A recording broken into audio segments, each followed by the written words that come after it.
บอกถึงความเชื่อของคนไทยใหญ่เกี่ยวกับขวัญเหรอฝันหรือมันจะมีขาวๆตรงนิ้วอ่ะแล้ว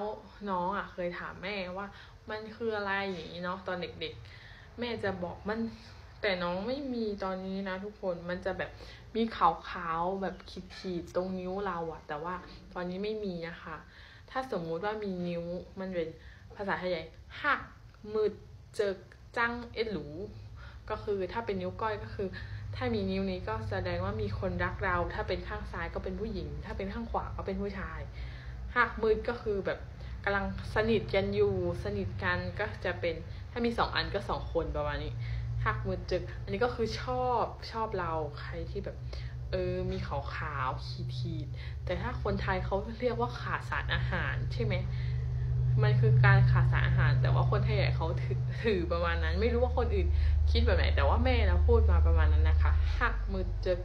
แล้วก็อันนี้คือจังก็คือเกลียดถ้ามีนิ้วนี้ก็แสดงว่ามีคนเกลียดเราอยู่นะคะ